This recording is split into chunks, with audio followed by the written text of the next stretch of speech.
I think we smooth. Yeah. So man, how you feeling, bro? What's going on, man? It's Sunday, St. Patty's Day. I got my green on out here, man. It's kind of an overcast day out here. What's green on you? Hey, man, that green right here. What you mean, bro? That's not no damn green, that's bro. teal, bro. It ain't blue. What is That it? shit got down What is it? light blue. It ain't no light blue. It's Kansas green. City Royal blue. This green, my G. Ha.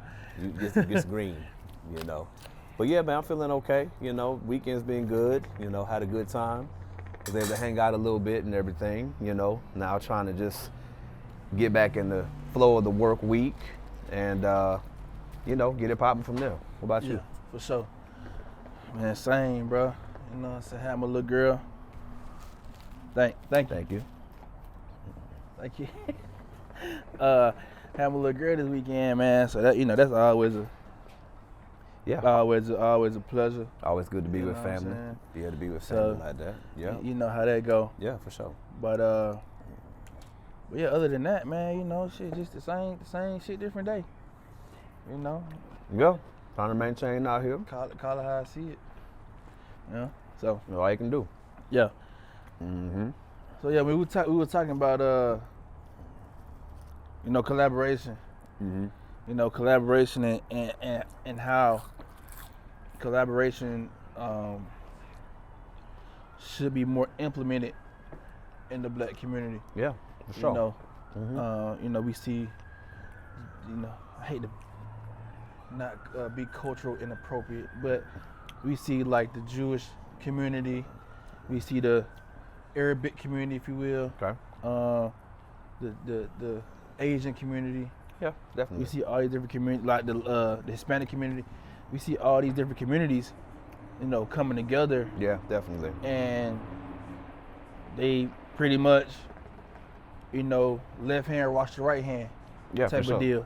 But when it comes to us, it's kind of like, oh, well, if you're not popping on the gram or if you're not XYZ, then, you know, you can't help me, right? Yeah, yeah. So. Yeah, I think we, you know, due to our history here, you know, whether it be here in the Americas or, you know, wherever else, you know, continent of Africa or wherever we're at, you know, I just think there's been a lot that has gone on to condemn us to kind of this crab in the barrel kind of mentality about stuff, you know what I'm saying? So as opposed to it being collaborative, and the thing about it is historically, when you go back far enough, we have been collaborative with each other, relational and reciprocal with each other for a long time. And it's because of that we've been able to cultivate, you know, farming, agriculture, cultivate businesses, cultivate relationships with other groups of people in a very amicable way to move everybody forward. And I think that, you know, like I said, it's crabs in the barrel, I'm up, you're down, that kind of thing, you know, it kind of lends itself to this whole conversation of how do we reestablish this for ourselves? Because clearly, you know, other demographics come in and they do well for themselves, being able to circulate value in their community in whatever way. And so it's a thing of trying to reestablish that. And so what does that look like in 2024 for us? What does that look like in our communities, with our businesses, with our libraries, you know, with our parks, you know, with our schools, anything that we have, anything that has any kind of type of value for us in the community? How do we get back to a point of it being where we're generating and circulating this value as opposed to it being extracted from us? You know, and extraction could be money. Extraction could be looking at it from the standpoint of health. You know, we like fried chicken, we like pizza and all that kind of stuff, right? For sure. But that shouldn't be the only thing in the community. I should be able to go somewhere and get fresh produce from a farmer's market. I should be able to get have good water with not lead all in it and all this kind of stuff. You know what I'm saying? So, you know, how are we thinking about this moving forward, trying to reestablish this in a different way, which is, you know, positive and healthy, you know, for us to move forward? Yeah, I'm with you. It's just like, it's almost like, you know, like I was saying earlier, it's like, yeah, it's one thing to be competitive, right? It's one thing to be competitive, like, you know what, if this person who got the same business that I have, if they doing $200,000 a year, I want to do 250. Okay. You know, so forth and so forth, right?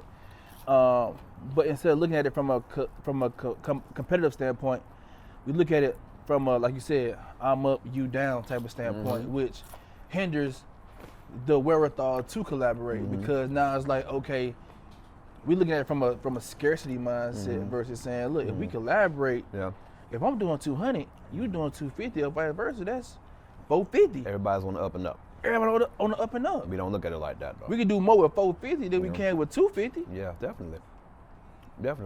We can do more with that, and then set ourselves up. But not only set ourselves up for success or for growth, we can set our community up for growth, our families up for growth. You know, like I said, you know, generational wealth that's like the buzzword of the year, right? Over the last couple of years. For sure. You know, generational wealth and real estate and blah blah blah blah blah. Yeah.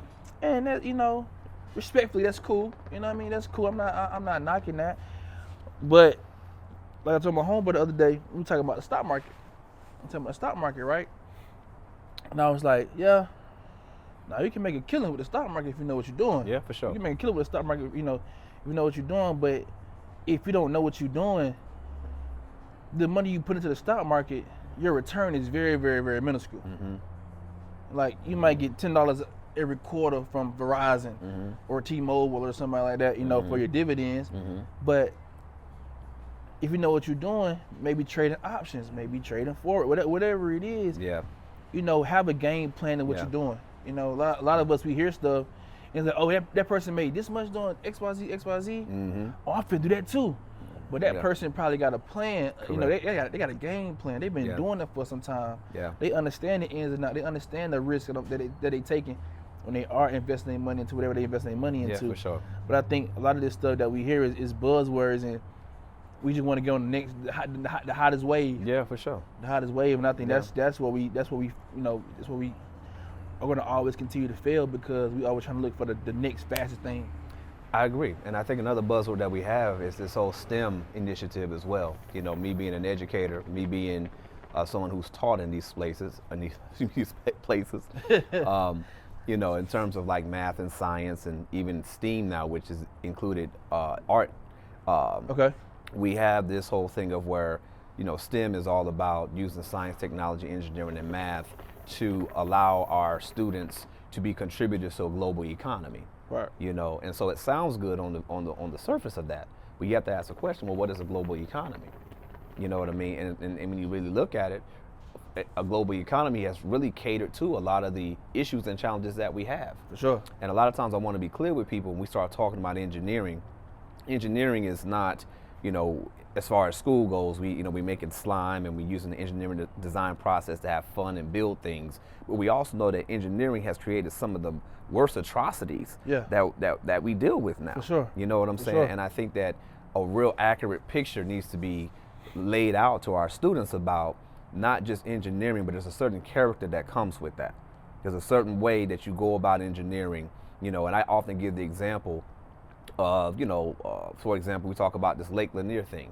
You know, Lake Lanier, there is a movie coming out called Oscarville. You know, y'all may have heard of it or not. And Oscarville was a black community that before Lake Lanier became Lake Lanier, which is a man-made body of water, Oscarville was there with black folks. Right. And so there became a situation where, you know, a young white lady was raped. Black folks became the culprits of this, and all of a sudden they're moved out of this town. Now they've built up industry here, they built up agriculture and chicken farming and that type of thing. And all of a sudden, they're being pretty much moved off this, or they will be lynched or killed or whatever. And you have people who just came in and say, okay, we're going to take over y'all stuff, you know? And so, to fast forward, you know, you now have, after all of that area has been kind of like vacated, now you start talking about in the 1950s where you bring in the Beaufort Dam and you start making Lake Lanier. Yeah. Okay. And so all of those things, you know, they didn't even get rid of the trees and stuff down there. They didn't get rid of any of the buildings and stuff down there. So a lot of times you start talking about Lake Lanier and the amount of deaths that happen every year is because of the fact that people are getting locked up into, you know, while they're in the water, into a lot of this debris, you know, which has come from old cities that you had to wipe out. So I guess I say all that to say in the conversation that we're having, we're talking about STEM. Yeah, you have created in terms of engineering-wise, this body of water that provides for the Chattahoochee River, and that type of thing. But you had to knock out black communities to do that. Yeah. You see what I'm saying? So to me, that's an example of an extraction of value, extraction of, quality of life, whatever I've been able to build up. Yeah, and so sure. you think about that in terms of engineering. And so, yeah, you might be solving problems for, like supposedly a state in terms of water and having water, but you had to do that on the backs of someone or a group of people or a community or city that had already been doing things to forward their own agenda. Yeah. And so it becomes a thing of like, looking at it like, how are we gonna solve problems not just for a certain group of people? You see what I'm saying? But how are you solving problems for everybody? And when you don't have that diversity, when you have competition, when somebody's getting knocked out, you don't get to have everyone to sit at the table to say, okay, here is what we see as the problem. Here's what y'all see as the problem. How can we bring all that together in a common, in a common way to move forward that it benefits everyone? And so I think that is, for me, a lot of the times, as far as, me teaching, and I try to convey that to our students. Yeah. Okay. Yeah. That's it's very, very, very interesting. I know about Oscarville and what they did to the people. And Oscarville is crazy. It's crazy. But again, when we talk about that, it's kind of bringing it back full circle because I hate to bring race into this. I really do. You can talk about it. But that's just the reality of the situation here. Okay. If we were able to come together as a community, right? A lot of the stuff that happened in the past may not have happened. People gonna disagree with that, but some of the stuff may not have happened if we were able to come together. Because it'll say, well, we came together with MLK, we came together with the Nation of Islam, came together with Malcolm X and Louis Farrakhan, Elijah Muhammad, all these people.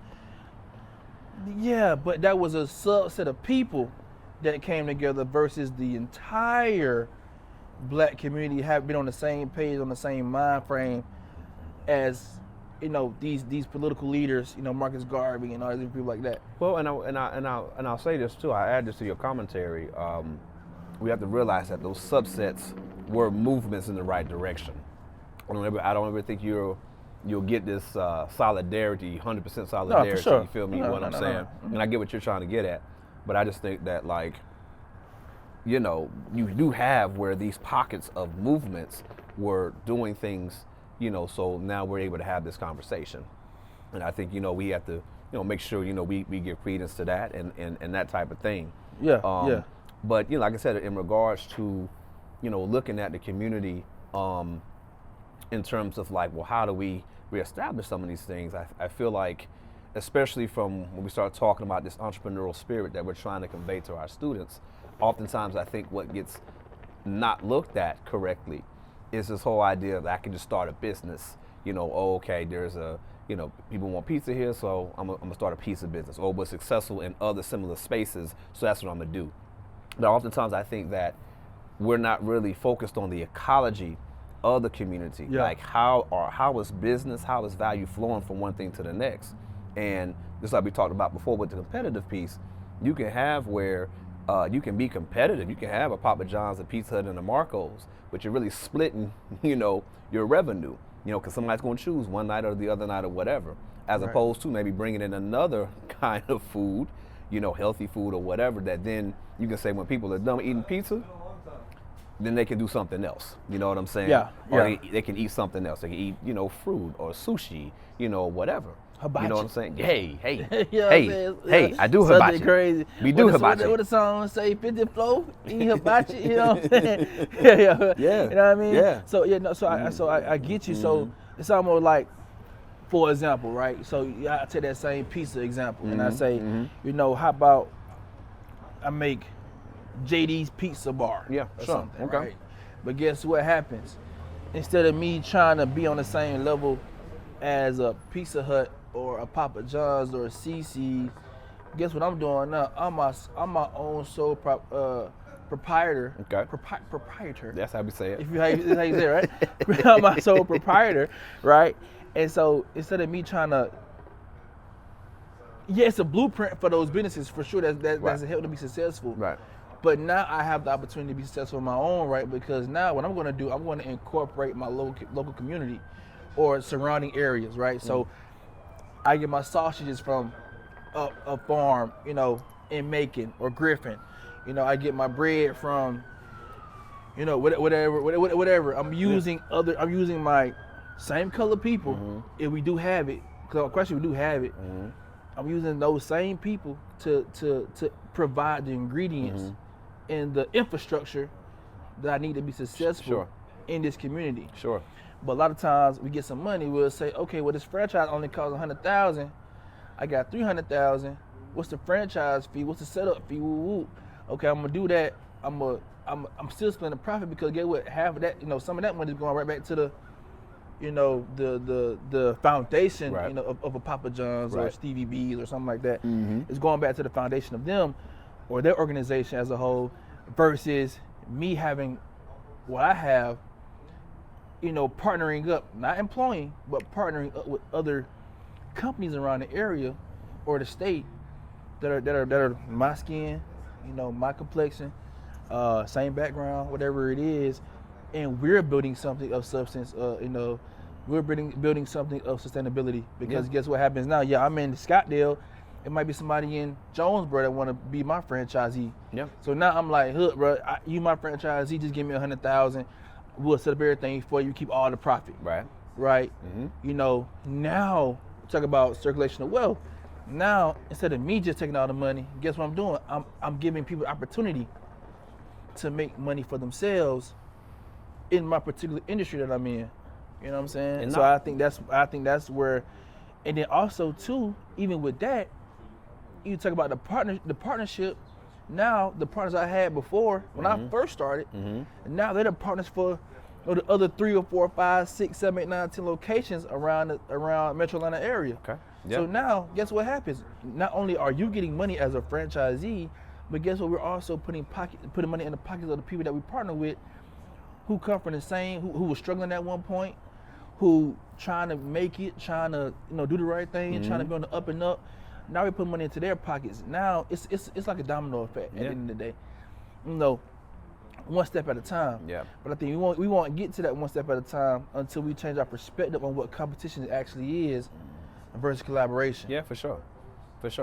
Yeah, and I definitely agree with you with that. You know, definitely trying to, number one, figure out what are complementary businesses, what are complementary things. You know, we talked about, having a clothing shop and then having a laundromat and a cleaners at the same time. Those are complementary businesses.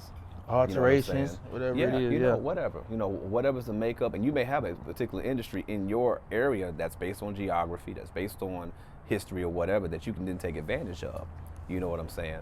But, like I said, it's a thing of, turning that value system that we have and saying, okay, this is the thing that's at the top we value the most, and B and C and D and E, you know what I'm saying? And being able to flip that 90 degrees, you know what I'm saying? And so it becomes not this, oh, okay, you have value, you don't, or less value, but then it becomes a thing of how much value across the board can we have with each other, because we have these intersecting spaces, of being able to talk, being able to collaborate. And not only that, when you have that type of diversity, you're able to be more creative towards the nuances of the community that you're in. For sure. You know what I'm saying? Sure. And so that, even in and of itself, speaks to, this type of thing. We can look at Slutty Vegan like that, for example, how successful they have been. Yeah. They take on, to me, this whole thing of like, yeah, this is Atlanta, where you're at, strip clubs, things like that. So we take on a certain vernacular with, the names of the stuff there. Yeah. People want to know, like, what is this called? Is this 69? Is this Menage a Trois? You feel me? Whatever. Pandora's box. Whatever, you feel me? So that lures for folks in, but at the same time, you are coupling that now with healthy food. Yeah. Which you didn't have when it was just hot wings and pizza and chicken and waffles. And all that. And liquor. You know what I'm saying? Now you ever had different conversations about, okay, so now we got this. What other creative ideas can come out of that? You know what I'm saying? So now you can continue to build that up. And so you get to a point where at some point, just like with, other communities, we're able to circulate that dollar a lot more there as opposed to it being extracted somewhere else. Yeah. You know what I'm saying? We're able to have more of an autonomy of how that's directed, and not only that, you know, it feels good being able to be relational with your business. Your stuff is successful, their stuff is successful. You know, y'all get to kind of own that and be able to make decisions that you on the ground in the community can make, and not what someone's dictating to you in terms of what you should be doing. Yeah. And I referenced that in terms of like a lot of the STEM initiatives to say, okay, we want you want sustainability in your stuff, we're going to implement this in your community without consorting with the community about to what decide it is. whether or not that's what we want. And I think that's why Flint is the way it is. Yeah. That's why Flint, you know, that's why Flint the way it is. You know what I mean? So I think it's about having leverage. I think that's the thing. That's what we're talking about. It's about having a leverage. It is. It is, and absolutely. If you can have a lock on your community, or if a couple of guys or a couple of women, whatever, can have a lock on their community, it's like, hell no, we're not doing that. Right. Right. Y'all not finna come in here and do X, Y, Z, and we don't have no say so. No sir, we're not letting that shit ride. Right. And so that requires everyone to be on the same page with that. Once y'all have this collaborative thing going on, once you kind of like a quilt, you know what I'm saying? Like, here's your patch, here's my patch, here's this whatever patch, and those patches make up the entire quilt. You know, now you have this diversified strength to say, okay, like, that's something that can contribute to the ecology of what we got going on here, or it doesn't. And now you're not just one individual business saying that thing, you're several businesses strong saying that thing. And not only that, you're several businesses from different perspectives and different avenues by which you got there, which to me strengthens what you're trying to do in that collaborative space. You know, I got a good example for you, right? And I hate to bring this up, but looking at the Cam Newton situation. Okay. So tell us, explain that a little bit for people who don't know. Well, Cam Newton, obviously Cam Newton, right? You know, Atlanta, one of Atlanta's greats, right? Yeah. To come out of the west side of Atlanta, right? He does a lot to give back to the community. You know what I mean? As far as like the 707 and doing that way. I got a couple of guys that my little brother played with that went with Cam Newton for a little while in high school, middle school, whatever it is. Them boys doing their thing now, right? Some guys I played with was old Cam Newton. Cam Newton's 707 team, right? So he does a lot to give back to the community. You know what I'm saying? From a professional football standpoint, sure, and also from a businessman standpoint as well. And so, I don't know the ins and outs of whatever they had going on with the coaches getting not being a part of the program anymore, whatever the case may be, but. They had that 707, I think like 2 weeks ago or something like that, maybe, I think, whatever it was, a few weeks back, and they got to fighting, right? And so I'm sitting there looking at it, I'm like, damn, like, at first I'm like, oh, entertainment, like Cam Newton going crazy, beating these folk, whatever. But then I had to come back to hold on, let's take a step back here. Okay. What are we doing? Okay. As grown men, why are we behaving in such a way that's not conducive to the betterment of these young men? Okay. What examples are we setting? Sure. That aren't aligning with what we're trying to do for our community? Okay. Yeah. In the form of sports. Yeah. Right. And so I sat back and I'm like, damn, bro, like I get it. Niggas got egos. Yeah. I get it. That's some of it. We all got some pride. You know what I mean? Sure. We want to be respected. We want to be, talked to a certain way. We want to be looked at a certain way. Yeah. And that's all fine and dandy. Yeah. But when you step out of that and demonstrate something of such a negative perspective or whatever the case may be, it makes you seem.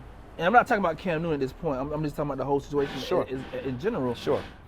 I think it makes room for the conversation of, are we really doing it for the kids, or are we doing this to pad our pockets and to say that, oh, I know that guy. I coached him up in high school. Now he decided his second deal worth $100 million just to get more money from the upcoming kids coming up trying to become, pros or college athletes or whatever the case may be.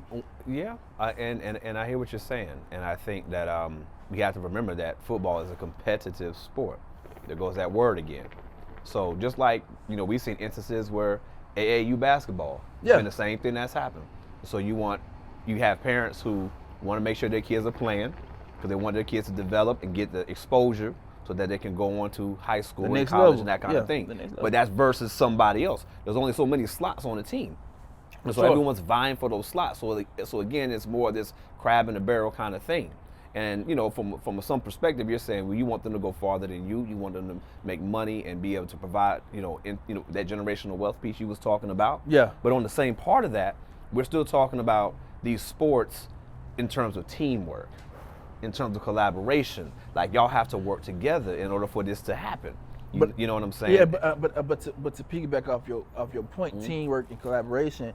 But I think that doesn't happen unless you have developed the skills to be a leader. Okay. And so what does that entail? Influence. Okay. Influence. So what you mean by that? Okay, so now, break it down for you. Leadership, people gotta pay for this. This ain't free. But I'm gonna get some little nuggets real quick. It's easy, you can find it on the internet. Right, cool. But I'm gonna give you the baseline. The baseline is all it is, bro. Leadership is influence. So now, let's go back to the Cam Newton thing. Cam Newton is a person who has influence in what he does. Okay. Because of where he has been able to transcend from junior college to Auburn, national championship, first round pick, first pick, Super Bowl appearance, whatever. You can say whatever you want about Cam Newton. He not this, he not that. But when the rubber meet the road, what it comes down to, Cam Newton has influence. Correct. Cam Newton is a certified leader, right? If he wasn't a leader, they wouldn't have went to the national championship. If he wasn't a leader, he wouldn't have went to the Super Bowl, against the Broncos. Facts. Leadership is what's key. Yeah. And I think leadership as a whole is what's missing in the black community, because we are following everybody that seems to be on a different playing field than we are, right? So we talk about entertainment, for example. The way regular people dress is because of what we see on the rap videos, the R&B videos, people that we put on the high pedestal. We're trying to live vicariously through those people because we want to be like them. That's influence. Now, leadership can be both positive and negative. Now, are those entertainers leading in a positive manner? Hell no. Let's keep it a buck. FUCK no. Right? But there are people out here that are leading in a positive manner that's not getting the recognition that they deserve. And I think we talk about the value system, right? It's like entertainers and athletes at the top, and this at the second, and this and this and this and this and this. Versus saying, let's turn that thing around and let's have a different perspective about what we place our value on, so that our kids aren't lost once they do leave middle school, high school, and trying to figure out what they want in life. Because if society has it, all of our kids will be followers. Yeah. And that's a lot of what happens, and we've had this conversation before. I think that, leadership followers, those are kind of jointed at the hip. Like you have to be at some level to be able to follow, in order to lead. And if you have not done that, then, to me, you don't have your panache. You don't have your cojones, if you will, as a leader. You know what I'm saying? And so I think that's key. You know what I'm saying? So I think that the dynamic itself is something that to me appears to be static and not dynamic. It's not fluid. You know what I'm saying? There may be some times that you need to be a leader. Sometimes you may need to be a follower. For sure. You see what I'm saying? And it's not a static thing.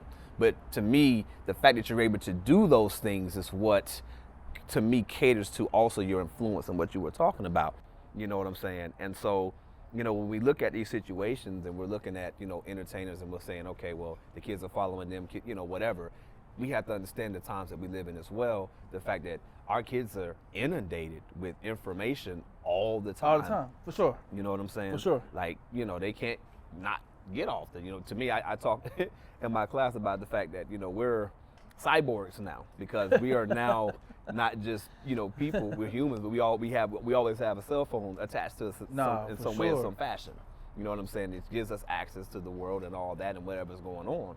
You know what I'm saying? But I think that the kids now face a different issue in trying to navigate that. Yeah. And I think that a lot of the things that are coming up, ADD, ADHD, all this type of stuff, is because of the fact that you can't have your attention somewhere for a long time, because there's a lot of other stuff that's vying, competing for your attention. It's happening all at once. You know what I'm saying? And so you start having these quote unquote disorders of, oh, okay, well, I can't have my attention here. I can't focus here long enough or focus that. That's because that's just the nature of the world that we live in right now, which you're always dealing with loads of information that you have to navigate and negotiate and say, well, do I listen to this or do I listen to that? Is this of value? Is this not of value? Yeah. And you get to a point where at some point you kind of get withdrawn. You get to a point where, oh, man, forget all this. You know what I'm saying? Like, and you don't know which way is up. Yeah. And so when you don't have that allows something to come in and take over that. You know what I'm saying? So anything that seems feasible, anything that has glitter on it that looks nice, then that stuff can come in. Yeah. You know what I'm saying? And so it's those types of questions that we also want to have too, in terms of like, well, how do we deal with that? Yeah. How do we negotiate that? How do we navigate through that now? Yeah. You know what I'm saying? Well, see, I think even with that though, even in that perspective, right? Because I'm not. Dang, she was loud, boy. But to your point though, I do think that like you said, like, we are in the cyborg age. I would say, we're in the cyborg age, and I think, we have so many people who aren't where they want to be in life. Okay. That they consent to the ways of the world, if that makes sense. Okay, well, why do they do that? Because they live vicariously. Like, I want to be like Moneybag Yo. I want to be like T-Pain. I want to be like Kanye West. I want to, you know what I mean? Versus, I want to be like Jordan. Well, I want to be like Mark. I want to be myself. I want to learn and run my own race, run my own marathon, and not worry about, oh yeah, that person 22 and just became a doctor. You know what I mean? It's well, I hear what you're saying. That's their journey though. You know what I mean? I hear that, and I'll push back on that a little bit, because you say, well, you want to be yourself, but who exactly are we? Who exactly are we? Because you're always getting impressions from your mom and from your dad, from your peers, from people that you look at in the society that you put weight on, and their ideas, their energies, their mentalities, their inclinations. Those things are things that you're attracted to. At some point, they kind of become a part of you. You know what I'm saying? So when we say myself, I don't think you ever have where you as a person or yourself is ever isolated. Like, you're not growing and developing in a silo. Now, you got all these impressions of things that are always hitting you all the time. And like I said before with the internet thing, those are things that have to be negotiated. What are some things, when you look at that, with all the things that are hitting me, what are some things that are positive for me? What are some things that allow me to grow in the way that I want to? You know what I'm saying? And some of those things, like you said, you don't really have control over. When you're born into a family that has A, B, C, and D, and that's everybody on the planet, right? You have to figure out, okay, well, my mom and dad did this and this, and maybe it wasn't right or whatever, or maybe it was toxic or whatever, but you still have a responsibility to yourself and then to the people that you're impacting to reconcile that on some level. And I think that is kind of the conversation we're having too. You know what I'm saying? You're not really yourself a lot of the times. You are kind of an amalgamation of the impressions that you had, and to what extent have you negotiated that? And to me, that is what we call myself, But see, I'm gonna push back on that too, just a little bit, Okay. because I hear you and I agree.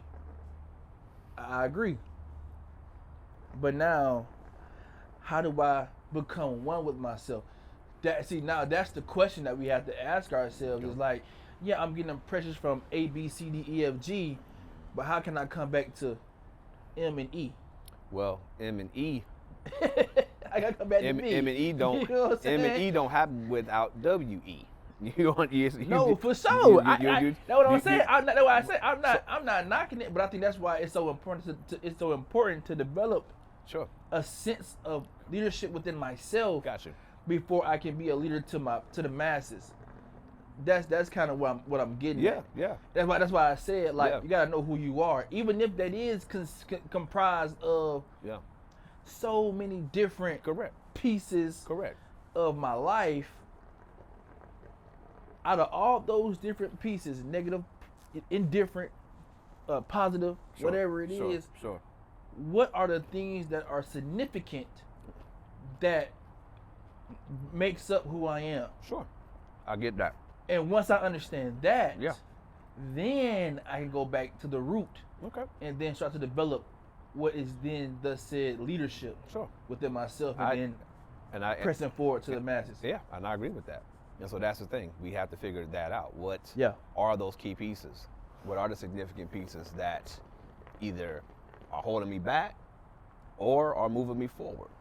You know what I'm saying? And how to get that flow going. Because when you talk about this whole ecological flow, right, that can be applicable to a community. Yeah. But guess what? That also can be applicable to yourself. You know what I'm saying? And so that's something that you can look at on different scales. Yourself, the community, the state, the country, the world. All of that those are like images that, we call it in mathematics recursion or fractal relationships, where you have different shapes or patterns that can either be scaled up or scaled down. Yeah. You see what I'm saying? Yeah, so when you look at it like that, there's always going to be a relationship between them. But on your scale, how are you managing that? How are you dealing with that? So I think that's a good point that you made. Yeah. I think that's good. Yeah. I dug deep for that one. I dug deep. As you need to. It's time to do it. I had to dig deep for that one, man. You know what I mean? It's time to do it.